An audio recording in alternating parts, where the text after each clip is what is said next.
Welcome to Python life YouTube channel. ఈ వీడియోలో మనం 5 signs you are a good coder గురించి డిస్కస్ చేయబోతున్నాం. అంటే ఈ 5 పనులు చేస్తే మనం మిమ్మల్ని మంచి కోడర్గా అనుకోవచ్చు. సో మీరు ఈ 5 పనులు చేస్తున్నారా లేదో చెక్ చేసుకోండి, చాలా ఉంటాయి. సో నేను ఇక్కడ 5 మెయిన్ థింగ్స్ తీసుకొచ్చాను. సో చాలా వీడియోస్లో మనం లైక్ బ్యాడ్ కోడర్స్ అంటే ఏంటి, అసలు ఇవన్నీ కరెక్ట్ ఫాలో కాకపోతే కరెక్ట్ కాదని చెప్పాం. సో ఇప్పుడు మాత్రం మీరు ఇవి చేస్తే మాత్రం కరెక్ట్ ఒక మంచి గుడ్ కోడర్గా అని చెప్పబోతున్నాం. సో ఆ 5 థింగ్స్ ఏంటి, ఆ 5 సైన్స్ ఏంటో చూద్దాం ఇప్పుడు. So fully understanding your IDE. So మీరు ఏ ప్లాట్ఫామ్ పైన లైక్ ప్రాక్టీస్ చేస్తున్నా, దానిలో చేస్తున్నా విజువల్ స్టూడియో కోడ్ కావచ్చు, ఇంకా దేంట్లో అయినా చేస్తున్నా. నేను ఇక్కడ విజువల్ స్టూడియో కోడ్ అని ఇక్కడ సింబల్ ఇచ్చాను. కానీ సో ఏదో ఒక ఐడి మీరు ఏది తీసుకున్నా దానిపైన మీకు కరెక్ట్ గ్రిప్ ఉండాలి. అసలు ఐడిలో ఏ కోడ్ కంప్లీషన్ ఎలా, కానీ నావిగేషన్ కావచ్చు, డీబగ్గింగ్ కావచ్చు, ఎలా చేయాలి, ఇవన్నీ మీకు తరో నాలెడ్జ్ ఉండాలి ఐడి మీద. ఐడి ఫీచర్స్ ఏంటి, సో అప్పుడే మీకు కరెక్ట్ టూల్స్ని యూజ్ చేసుకోగలుగుతారు.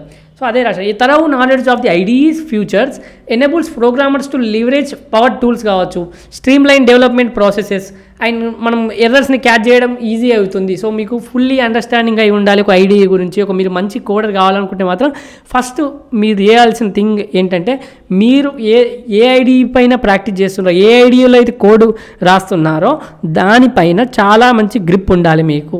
తర్వాత నెక్స్ట్ వచ్చేసి security awareness.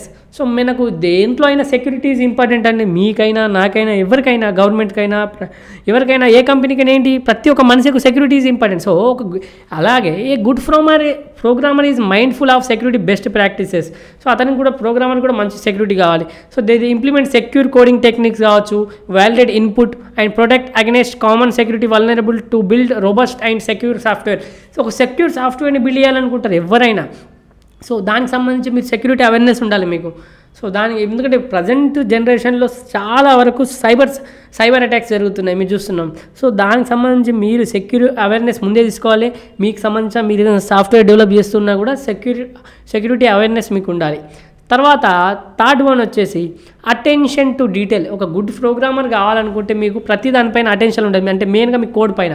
Good programmers pay attention to the details of their code, they catch and fix bugs.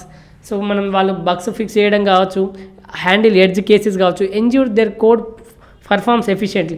Code correct perform అయ్యేలాగా, ఎఫిషియెంట్గా పర్ఫామ్ అవుతుందో చెక్ చేస్తూ ఉంటాడు. అటెన్షన్ టు డీటెయిల్ ప్రతి ఒక్కటి కోడ్ పైన. సో అప్పుడే మీరు ఒక మంచి కోడర్ కాగలుగుతారు. సో మీరు మంచి ప్రోగ్రామర్ కావాలనుకున్నా, సో మంచి కోడర్ కావాలనుకున్నా మాత్రం కంపల్సరీ అటెన్షన్ టు డీటెయిల్ అంటే మెయిన్గా మీరు కోడ్ పైన కాన్సన్ట్రేషన్ ఉండాలి ప్రతిదీ. తర్వాత clean and readable code. So ఎవరైనా మెయిన్గా మనకు కోడ్ చూడంగానే అర్థమయ్యేటట్టు ఉండాలి, గజిబిజిగా ఉండద్దు. Write clean and readable code. Writing clean, well organised, readable code is a hallmark of skilled program. మీరు స్కిల్డ్ ప్రోగ్రామ్ అయితే మాత్రం ఇలా రాస్తారు కంపల్సరీ. క్లీన్గా ఉండాలి మనం రాసిన కోడ్ కూడా. తర్వాత they follow the best practices, use appropriate naming convention use చేస్తాం.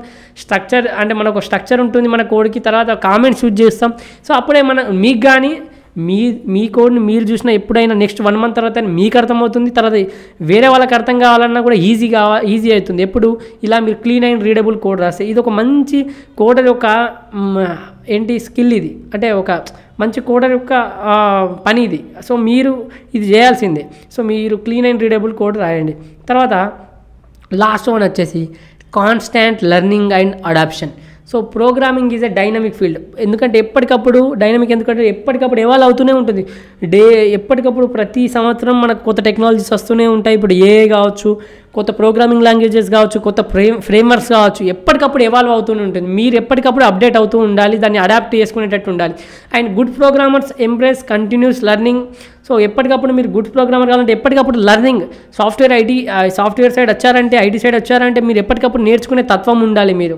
They stay updated and new technologies, tools and best practices, adapting their skills to meet the evolving demands of the industry. మన ఇండస్ట్రీకి దానికి సంబంధించి మనం demand ఏంది, దానికి తగ్గట్టు మీరు ఏ స్కిల్ అవసరం దానికి తగ్గట్టు అది నేర్చుకుంటూ మీరు వాళ్ళ నీడ్ని ఫుల్ఫిల్ చేస్తూ మీరు సర్వే కాగలుగుతారు. సో నేను చెప్పదలుచుకుంది అంటే, మీరు ఎప్పటికప్పుడు అప్డేట్ అవుతూ కొత్త టెక్నాలజీస్ ఏమొస్తుందో తెలుసుకుంటూ స్టే అప్డేటెడ్ అని చెప్తున్నాను. తర్వాత ఎప్పటికప్పుడు నేర్చుకుంటూ ఉండాలి. సో ఇంకా మీకైతే ఫుల్ స్టాక్ పైథాన్ ప్రోగ్రామింగ్ నేర్చుకోవాలనుకుంటే కామెంట్లో అన్ని డీటెయిల్స్ ఉంటాయి. మీకు ఏమైనా డౌట్స్ ఉంటే అక్కడ నెంబర్ ఉంటుంది, వాళ్ళకి కాల్ చేస్తే అన్ని డీటెయిల్స్ ఎక్స్ప్లెయిన్ చేస్తారు. అలాగే డెమో లింక్ ఉంటుంది, డెమో చూడండి. డెమో చూసిన తర్వాత మీకు నచ్చితే మాత్రం జాయిన్ కండి.